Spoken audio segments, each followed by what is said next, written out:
Welcome to ഐനൂസ് kitchen. നമ്മൾ റെഡിയാക്കി എടുക്കാൻ പോകുന്നത് എണ്ണയൊന്നും ചേർക്കാൻ നമുക്ക് പെട്ടെന്ന് ഇഫ്താറിനൊക്കെ റെഡിയാക്കി എടുക്കാൻ പറ്റിയ നല്ല അടിപൊളി ഒരു സ്നാക്കാണ് കേട്ടോ. ഇഫ്താറിന് മാത്രമല്ല നമുക്ക് ചായയുടെ ടൈമിലൊക്കെ സെറ്റ് ചെയ്തെടുക്കാൻ പറ്റുന്ന അടിപൊളി ഒരു സ്നാക്കാണ്. നമുക്ക് ഇതിനകത്ത് എണ്ണയൊന്നും വേണ്ട, ഇത് ഫ്രൈ ചെയ്തെടുക്കാം. നമുക്ക് പെട്ടെന്ന് തന്നെ റെഡിയാക്കി എടുക്കാനും പറ്റും കേട്ടോ. ഏത്തപ്പഴമാണ് നമ്മൾ ഇതിൽ കൂടുതലായിട്ട് യൂസ് ചെയ്തിട്ടുള്ള ഐറ്റം എന്ന് പറയുന്നത്. അപ്പൊ നമുക്ക് ഏത്തപ്പഴം കൊണ്ട് അടിപൊളിയായിട്ട് ഒരു സ്നാക്ക് റെഡിയാക്കി എടുക്കാം, പെട്ടെന്ന് തന്നെ റെഡിയാക്കി എടുക്കാം. അപ്പൊ നമുക്ക് വീട്ടിലോട്ട് പോവാം.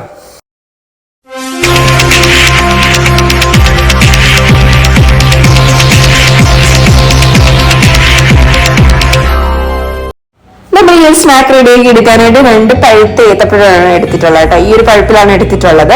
ഇനി നമുക്ക് ചെറിയ പീസസ് ആയിട്ട് അരിഞ്ഞെടുക്കണം കേട്ടോ. വളരെ ചെറിയ പീസായിട്ടാണ് ഞാൻ അരിഞ്ഞെടുക്കുന്നത്, കാരണം നമുക്ക് നെയ്യിൽ വയറ്റി എടുക്കാനുള്ളതാണ്. അപ്പൊ ചെറിയ പീസസ് ആയിട്ട് അരിഞ്ഞെടുക്കുന്നതാണ് നല്ലത്. ഇനി നമ്മളൊരു മിക്സിയുടെ ജാറിലേക്ക് നമുക്കൊരു 1/4 കപ്പ് പഞ്ചസാര ചേർത്ത് കൊടുക്കാം കേട്ടോ. അപ്പൊ ഇതെന്ന് പറയുന്നത് കറക്റ്റ് ആയിട്ടൊരു മധുരമാണ്. ഇതിൽ വേണമെന്നൊക്കെ ഒരുപാട് മധുരം വേണ്ടാന്നുണ്ടെങ്കിൽ ഇതൊന്ന് കുറച്ച് കൊടുക്കാം. ഇനി നമ്മളൊരു 3 ഏലക്കയാണ് ഇതിലേക്ക് ഇട്ട് കൊടുക്കുന്നത് കേട്ടോ. ഇത് നമുക്ക് നന്നായിട്ടൊന്ന് പൊടിച്ചെടുക്കാം. നമ്മൾ പൊടിച്ചെടുത്ത ആ ഒരു നമുക്ക് ഉടവ് മാറ്റി വെക്കാം കേട്ടോ. ഇനി നമുക്കൊരു പാൻ അടുപ്പത്തേക്ക് വെച്ച് കൊടുക്കാം. അതിലേക്ക് നമുക്ക് 1 ടേബിൾ സ്പൂൺ നെയ്യ് ചേർത്ത് കൊടുക്കാം. നെയ്യ് ഒന്ന് ചൂടായി വരുമ്പോഴത്തേനും നമ്മൾ അരിഞ്ഞു വെച്ചിട്ടുള്ള ഏത്തപ്പഴം കൂടി നമുക്ക് ചേർത്ത് കൊടുക്കണം. ഏത്തപ്പഴം കൂടി ചേർത്ത് നമുക്ക് നന്നായിട്ടൊന്ന് വഴിച്ചെടുക്കണം കേട്ടോ. അപ്പൊ ഇത് വലിയ പീസസ് ആയിട്ട് പറഞ്ഞാൽ പെട്ടെന്ന് കഴിഞ്ഞു വരില്ല. അതുകൊണ്ടാണ് ഞാൻ നേരത്തെ പറഞ്ഞത് ചെറിയ പീസായിട്ട് വേണം നിങ്ങളിത് കട്ട് ചെയ്തെടുക്കാൻ. ഇനി നമുക്ക് നന്നായിട്ടൊന്ന് വഴിച്ചെടുക്കാം. ഈ ഏത്തപ്പഴം നെയ്യിൽ കിടന്ന് നല്ല രീതിയിലൊന്ന് വഴറ്റിയെടുക്കണം. നന്നായി ഇതിന്റെ ആ ഒരു സ്നാക്കിന് നല്ലൊരു ടേസ്റ്റ് കിട്ടും കേട്ടോ. അപ്പൊ നമ്മൾ നല്ല രീതിയിൽ ഉൾഭാഗമൊക്കെ വേവാതിരുന്നു കഴിഞ്ഞാൽ ഇതിനത്രയ്ക്ക് ടേസ്റ്റ് ഉണ്ടാവില്ല. അപ്പൊ അതുകൊണ്ട് നല്ല രീതിയിൽ തന്നെ ഇത് വഴറ്റിയെടുക്കണം. ഇനി നിന്ന് വഴണ്ടി വരുമ്പോഴത്തേനും നമുക്ക് അതിലേക്ക് നമ്മൾ പൊടിച്ചു വെച്ചിട്ടുള്ള പഞ്ചസാരയുടെ പൊടിയും കൂടെ ചേർത്ത് കൊടുക്കാം കേട്ടോ. അപ്പൊ ഇനി നമുക്ക് ഇതും കൂടെ ചേർത്ത് നന്നായിട്ടൊന്ന് വഴറ്റാം. അപ്പോഴത്തേനും നമ്മൾ ഈ പഞ്ചസാര ഒന്ന് മെൽറ്റ് ആയിട്ട് കുറച്ചൊന്ന് ലൂസായിട്ട് വരും കേട്ടോ ഇത്. പക്ഷെ നമ്മൾ കുറച്ചും കൂടി ഒന്ന് മിക്സ് ആക്കി കൊടുക്കുമ്പോഴത്തേനും കുറച്ചും കൂടി ഒന്ന് ഇളക്കി കൊടുത്ത് റെഡിയാക്കുമ്പോഴത്തേനും വീണ്ടും ഗെറ്റ് ആയിട്ട് ആവും. അപ്പൊ നമുക്ക് ആദ്യം ഒന്ന് ലൂസ് ആവുന്നുണ്ട്. ഈ ഒരു ടൈമിൽ നല്ല ഏത്തപ്പഴം നന്നായിട്ട് തന്നെ ഇളക്കി കൊടുത്ത് നന്നായിട്ട് തന്നെ വഴറ്റിയെടുത്തോളൂ. അപ്പൊ ഈ ഒരു ടൈമിൽ നമുക്കിനി ഇതിലേക്ക് തിരികെ തേങ്ങ ചേർത്ത് കൊടുക്കണം കേട്ടോ. അതും കൂടെ ചേർത്ത് കൊടുത്ത് നമ്മൾ ഇളക്കി എടുക്കുമ്പോഴത്തേനും ഇത് നല്ല രീതിയിൽ കയറി അങ്ങ് സെറ്റ് ആവും. ഒരു മാവ് പോലെ ആയി കിട്ടും നമുക്ക്. ഇനി നമ്മൾ ഇതിലേക്ക് 1/2 കപ്പ് തേങ്ങയാണ് ചേർത്ത് കൊടുക്കുന്നത് കേട്ടോ. ഈ ഒരു മെഷർമെന്റ് എന്ന് പറയുന്നത് കറക്റ്റ് ആണ്. നിങ്ങൾ ഈ ഒരു മെഷർമെന്റിൽ ഈ ഒരു 2 ഏത്തപ്പഴം കൊണ്ടാണ് ഇത് റെഡിയാക്കി എടുക്കാൻ പോകുന്നുണ്ടെങ്കിൽ ഉറപ്പായിട്ടും ബാക്കി ഇൻഗ്രീഡിയൻസ് എല്ലാം ഇതേ മെഷർമെന്റിൽ തന്നെ എടുത്താൽ മതി കേട്ടോ. ഇത് കുറേ ടൈം ഇളക്കി കഴിയുമ്പോഴത്തേനും ഇത് നല്ലതായിട്ട് അങ്ങ് സെറ്റായി വരും. ഇനി നമുക്ക് ഫ്ലെയിം ഓഫ് ചെയ്തൊന്ന് മാറ്റി കൊടുത്തതിന് ശേഷം നമുക്ക് അതേ പാനിലേക്ക് തന്നെ 1/4 കപ്പ് റവയും കൂടെ ഇട്ട് കൊടുക്കാം കേട്ടോ. ഈ റവ നമുക്ക് നന്നായിട്ടൊന്ന് റോസ്റ്റ് ആക്കി എടുക്കണം. അപ്പൊ ഇതിലേക്ക് നമ്മൾ ഇപ്പൊ നെയ്യൊന്നും ചേർക്കണ്ട, കാരണം നമ്മുടെ പാനിൽ ഓൾറെഡി ചെറിയൊരു നെയ്യുടെ അംശം ഉണ്ട്. ആ ഒരു നെയ്യിൽ തന്നെ ഇത് റോസ്റ്റ് ആയി കിട്ടിക്കോളും. അപ്പം ഇനി നമുക്ക് ഇതിലേക്ക് ഒരു 1/4 കപ്പ് പാല് ചേർത്ത് കൊടുക്കണം കേട്ടോ. റവ ഒന്ന് റോസ്റ്റ് ആയതിനു ശേഷം 1/4 കപ്പ് പാല് ചേർത്ത് കൊടുക്കണം. അപ്പൊ ഈ ഒരു ടൈമിൽ നിങ്ങൾ ഫ്ലെയിം നല്ല ലോ ആക്കി ഇടണം കേട്ടോ. കാരണം എന്ന് വെച്ചാൽ നമുക്ക് ഈ ഒരു പാലിൽ ഈ ഒരു റവ ചെറുതായിട്ട് വെന്ത് കിട്ടണം. അപ്പൊ അതിനു വേണ്ടിയിട്ടാണ്. അപ്പൊ നമുക്ക് ഈ ഒരു ടൈമിൽ ലോ ഫ്ലെയിമിൽ വേണം നിങ്ങൾ ഇതൊന്ന് കുറുക്കിയെടുക്കാൻ വേണ്ടിയിട്ട്. അപ്പൊ പെട്ടെന്ന് തന്നെ നമ്മുടെ ഈ പാല് റവ നല്ലതായിട്ട് പിടിച്ചെടുത്ത് പെട്ടെന്ന് തന്നെ നല്ല സെറ്റ് ആയിട്ട് വരും, നല്ല കുറുകി നല്ല സെറ്റ് ആയിട്ട് വരും.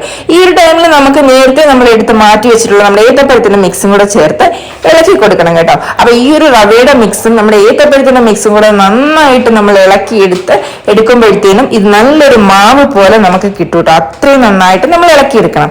അത് നമ്മൾ കുറച്ച് ഇളക്കുമ്പോൾ ഇത് നല്ല രീതിയിൽ എല്ലാം കൂടി അങ്ങ് മിക്സ് ആയിക്കോളും. നമ്മൾ ഒരുപാട് കഷ്ടപ്പെടേണ്ട ആവശ്യമൊന്നുമില്ല കേട്ടോ. അപ്പൊ ഈ ഒരു ടൈമിൽ നമുക്ക് വേണ്ട ഇതുപോലെ കിട്ടും. ഇതുപോലെ കിട്ടിക്കഴിഞ്ഞു കഴിഞ്ഞാൽ നമ്മൾ കുറച്ച് നേരം കൂടി ഒന്ന് ഇളക്കി ആ ഒരു തീയില്, അതായത് ഒരു ലോ ഫ്ലെയിമിൽ ഇട്ടാൽ മതി, ഒരുപാട് ഹൈ ഫ്ലെയിം ആക്കി കൊടുക്കേണ്ട ആവശ്യമില്ല. ഇനി നമുക്ക് ഈ ഒരു ടൈമിൽ ഇതുപോലെ ആകുമ്പോൾ ഒന്ന് ഓഫ് ചെയ്ത് വെച്ച് കൊടുക്കാം കേട്ടോ. ഇനി നമുക്കൊരു ബൗളിലേക്ക് അങ്ങ് ഇട്ട് കൊടുക്കാം. അതിൽ നമുക്ക് ചെറുതായിട്ട് ചൂടാറുമ്പോൾ തന്നെ നമുക്ക് കയ്യിൽ വെച്ച് ഇതുപോലെ ഷേപ്പാക്കി എടുക്കാൻ പറ്റും. ഒരുപാട് ചൂടാറുന്നിടം വരെ നമ്മൾ വെയിറ്റ് ചെയ്യേണ്ട ആവശ്യമൊന്നുമില്ല. അപ്പൊ നെയ്യുടെ അംശം ഓൾറെഡി അതിലുള്ളത് കൊണ്ട് നമുക്ക് കയ്യിൽ എണ്ണയോ നെയ്യ് പുരട്ടേണ്ട ആവശ്യമില്ല. നമുക്ക് ഈ ഒരു ഷേപ്പിൽ ഞാനൊരു സ്ക്വയർ ഷേപ്പിലാണ് ആക്കി എടുക്കുന്നത്. നിങ്ങൾക്ക് ഇഷ്ടമുള്ള ഷേപ്പിൽ ആക്കി എടുക്കാം കേട്ടോ. അപ്പൊ ഒരുപാട് കട്ടിക്കൊന്നും പരത്തി എടുക്കണ്ട, കുറച്ച് സ്ക്വയർ ഷേപ്പിലാക്കിയിട്ട് ഞാൻ കുറച്ച് ഇത്രയും ഈ ഒരു കട്ടിയിലാണ് നമ്മൾ എടുക്കുന്നത് കേട്ടോ. അപ്പൊ ഇനി നമുക്ക് എല്ലാം ഇതുപോലെ ഷേപ്പാക്കി എടുക്കാം. അപ്പൊ ഇനി എല്ലാം നമ്മൾ കണ്ട് ഇതുപോലെ ഷേപ്പാക്കി എടുത്തിട്ടുണ്ട് കേട്ടോ. ഒരു 8 എണ്ണത്തിനുള്ളത് നമ്മളിവിടെ സെറ്റ് ചെയ്തെടുത്തിട്ടുണ്ട്. ഇനി നമുക്കൊരു പാൻ വെച്ച് കൊടുത്തിട്ട് അതിലേക്ക് നമ്മൾ 1 ടേബിൾ സ്പൂണോളം നെയ്യ് ഒഴിച്ചു കൊടുത്താൽ മതി കേട്ടോ. ഒരുപാടൊന്നും ആവശ്യമില്ല. 1 ടേബിൾ സ്പൂൺ നെയ്യിൽ നമുക്ക് ഇത് നല്ലതായിട്ട് തന്നെ ഫ്രൈ ചെയ്തെടുക്കാൻ പറ്റും കേട്ടോ. അപ്പൊ ഇനി നിങ്ങൾക്ക് ഇനി നെയ്യ് ഇഷ്ടമല്ല എന്നുണ്ടെങ്കിൽ, അതല്ലെങ്കിൽ നെയ്യുടെ ടേസ്റ്റ് ഒരുപാട് ഇഷ്ടമല്ല എന്നുണ്ടെങ്കിൽ നിങ്ങൾക്ക് എണ്ണ യൂസ് ചെയ്യാം. ഞാനപ്പോൾ എണ്ണ യൂസ് ചെയ്യുന്നില്ല, ഇതിനകത്ത് നെയ്യ് മാത്രമേ ചേർത്തിട്ടുള്ളൂ കേട്ടോ. അപ്പം ഈ ഒരു ഏത്തപ്പഴത്തിൽ ഇങ്ങനെ നെയ്യുടെ ആ ഒരു ടേസ്റ്റ് എന്ന് പറയുമ്പോൾ നല്ലൊരു ടേസ്റ്റ് ആണ്, നല്ലൊരു മണമായിരിക്കും കേട്ടോ ഇത് ഫ്രൈ ചെയ്യുന്ന ടൈമിൽ. അതുപോലെ തന്നെ ടേസ്റ്റുമാണ് കേട്ടോ. അപ്പൊ അതുകൊണ്ട് തന്നെ നെയ്യ് നിങ്ങൾ മാക്സിമം നിങ്ങൾക്ക് പറ്റുന്നുണ്ടെങ്കിൽ നെയ്യിൽ തന്നെ ഫ്രൈ ചെയ്തെടുക്കുക. നല്ല ടേസ്റ്റി ആയിട്ടുള്ള ഒരു സ്നാക്കാണ് കേട്ടോ. അപ്പൊ നമുക്ക് പെട്ടെന്ന് റെഡിയാക്കി എടുക്കാൻ പറ്റുന്ന അടിപൊളി സ്നാക്കാണ്. അപ്പൊ ആ ഒരു നെയ്യിൽ തന്നെ ഞാൻ കണ്ട് ഇതെല്ലാം വെച്ച് കൊടുത്തിട്ടുണ്ട്. ഇത് കുറച്ച് ടൈം പെട്ടെന്ന് തന്നെ ഇതിന്റെ കളർ മാറി തുടങ്ങും. അപ്പൊ അതുകൊണ്ട് തന്നെ നിങ്ങൾക്ക് ഒരു ലോ ടു മീഡിയം ഫ്ലെയിമിൽ വെച്ച് തന്നെ ഇത് റെഡിയാക്കി എടുക്കാം. പെട്ടെന്ന് തന്നെ നിങ്ങൾക്ക് തിരിച്ചിട്ട് കൊടുക്കുകയും വേണം കേട്ടോ, അല്ലെന്നുണ്ടെങ്കിൽ കരിഞ്ഞു പോകും. അപ്പൊ ഈ ഒരു ടൈം ആകുമ്പോഴത്തേനും നമുക്ക് വേണ്ട ഈ ഒരു ബ്രൗൺ ഷെയ്ഡ് വരുമ്പോഴത്തേനും നമുക്ക് ഇതൊന്ന് തിരിച്ചിട്ട് കൊടുക്കാം. അപ്പൊ എല്ലാം ഇതുപോലെ നമ്മൾ തിരിച്ചിട്ട് കൊടുക്കുന്നുണ്ട്.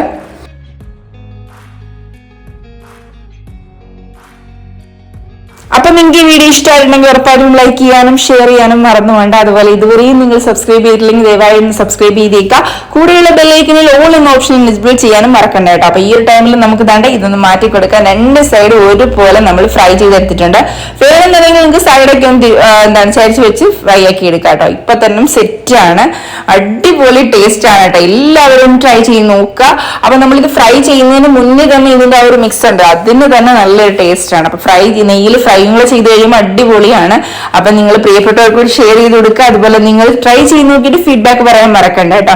അപ്പൊ നമ്മുടെ ഈ ഇഫ്താറിനെ പറ്റി അടിപൊളി കുറേ അധികം സ്നാക്സ് നമ്മൾ ഈത്തപ്പഴം വെച്ചുകൊണ്ട് തന്നെ റെഡിയാക്കിയ വീഡിയോ നമ്മൾ അപ്ലോഡ് ചെയ്തിട്ടുണ്ട്. കണ്ടിട്ടില്ലെങ്കിൽ ഒന്ന് കണ്ടു നോക്കുക. അപ്പൊ അടുത്ത വീഡിയോ വരുന്നവരെ ബൈ.